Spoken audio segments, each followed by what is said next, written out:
2022 में 3 जनवरी को सोमवार के दिन से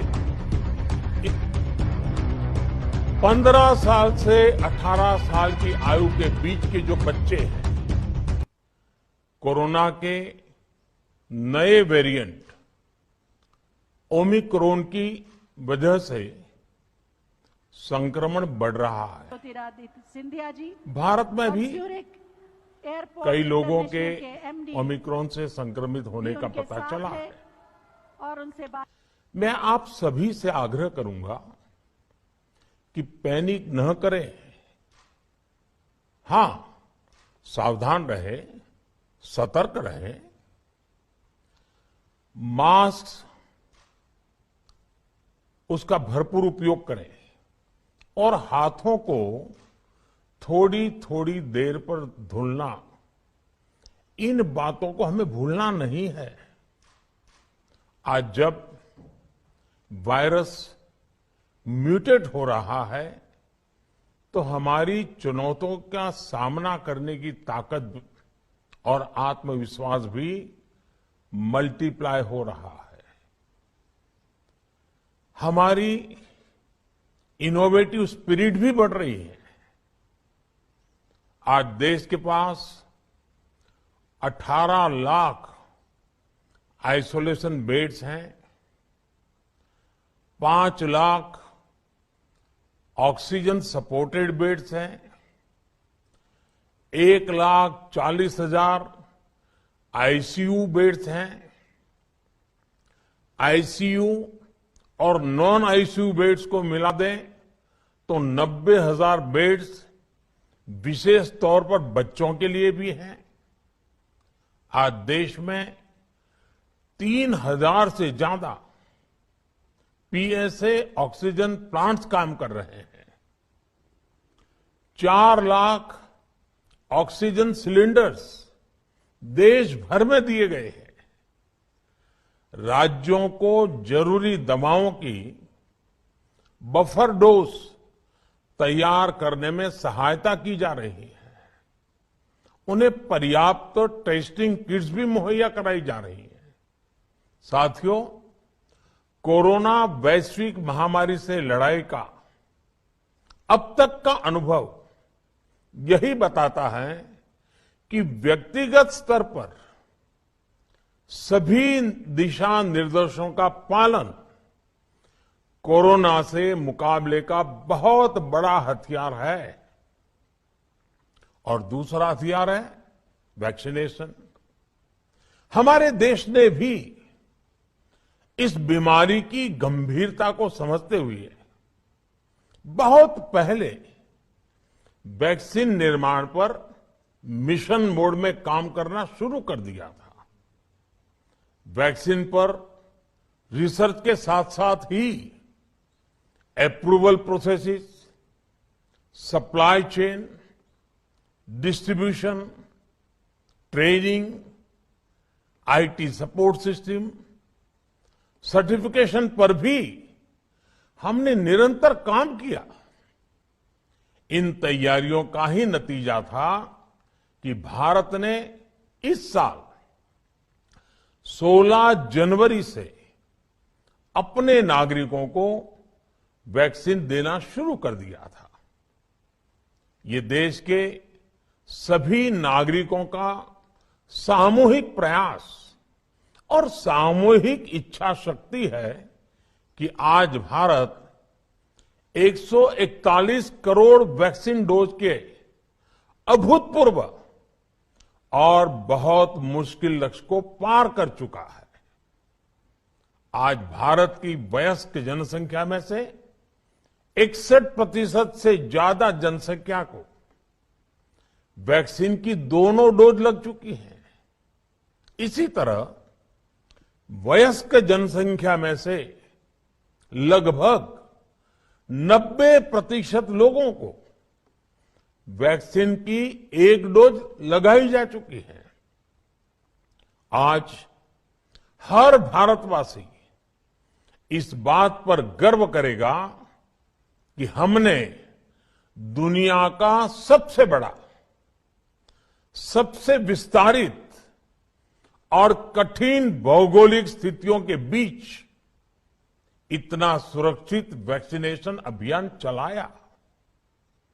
कई राज्य और विशेष तौर से टूरिज्म की दृष्टि से महत्वपूर्ण राज्य जैसे गोवा, उत्तराखंड, हिमाचल जैसे राज्यों ने 100% सिंगल डोज वैक्सीनेशन का लक्ष्य हासिल कर लिया है। आज देश के दूर सुदूर गांवों में जब 100% वैक्सीनेशन की खबरें आती हैं तो मन को संतोष होता है। यह प्रमाण है हमारे हेल्थ सिस्टम की मजबूती का, हमारी टीम डिलीवरी का, हमारे हेल्थ केयर वर्कर्स के डेडिकेशन और कमिटमेंट का, और देश के सामान्य मानवी के अनुशासन और विज्ञान में उनके विश्वास का। हमारे देश में जल्दी ही नेजल वैक्सीन और दुनिया की पहली डीएनए वैक्सीन भी शुरू होगी। साथियों, कोरोना के खिलाफ भारत की लड़ाई शुरू से ही वैज्ञानिक सिद्धांतों, वैज्ञानिक परामर्श और वैज्ञानिक पद्धति पर आधारित रही है। पिछले 11 महीने से देश में वैक्सीनेशन अभियान चल रहा है। देशवासी इसके लाभ भी महसूस कर रहे हैं। उनकी रोजमर्रा की जिंदगी सामान्य हो रही है। आर्थिक गतिविधियां भी दुनिया के कई देशों की तुलना में उत्साहजनक रही हैं। लेकिन साथियों, हम सभी जानते हैं कि कोरोना अभी गया नहीं है। ऐसे में सतर्कता बहुत जरूरी है। देश को सुरक्षित रखने के लिए, देशवासियों को सुरक्षित रखने के लिए हमने निरंतर काम किया है। जब वैक्सीनेशन शुरू हुआ तो उसमें भी वैज्ञानिक सुझावों के आधार पर ही ये तय किया गया कि पहली डोज किसे देना शुरू किया जाए, पहली और दूसरी डोज में कितना अंतराल हो, स्वस्थ लोगों को कब वैक्सीन लगे, जिन्हें कोरोना हो चुका है उन्हें कब वैक्सीन लगे, और जो कोमॉर्बिडिटी से ग्रस्त हैं उन्हें कब वैक्सीन लगे। ऐसे निर्णय लगातार किए गए और ये परिस्थितियों को संभालने में काफी मददगार भी साबित हुए हैं।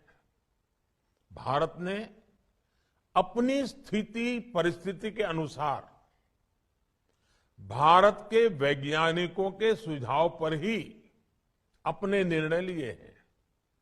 वर्तमान में ओमिक्रॉन की चर्चा जोरों पर चल रही है। विश्व में इसके अनुभव भी अलग अलग है, अनुमान भी अलग अलग है। भारत के वैज्ञानिक भी इस पर पूरी बारीकी से नजर रखे हुए हैं, इस पर काम कर रहे हैं। हमारे वैक्सीनेशन को आज जब 11 महीने पूरे हो चुके हैं तो सारी चीजों का वैज्ञानिकों ने जो अध्ययन किया है और विश्व भर के अनुभवों को देखते हुए आज कुछ निर्णय लिए गए हैं। आज अटल जी का जन्मदिन भी है, क्रिसमस का त्योहार भी है, तो मुझे लगा कि इस निर्णय को आप सबके साथ साझा करना चाहिए। साथियों, 15 साल से 18 साल की आयु के बीच के जो बच्चे हैं, अब उनके लिए देश में वैक्सीनेशन प्रारंभ होगा। 2022 में 3 जनवरी को सोमवार के दिन से इसकी शुरुआत की जाएगी। ये फैसला कोरोना के खिलाफ देश की लड़ाई को तो मजबूत करेगा ही, स्कूल कॉलेजों में जा रहे हमारे बच्चों की और उनके माता पिता की चिंता भी कम करेगा।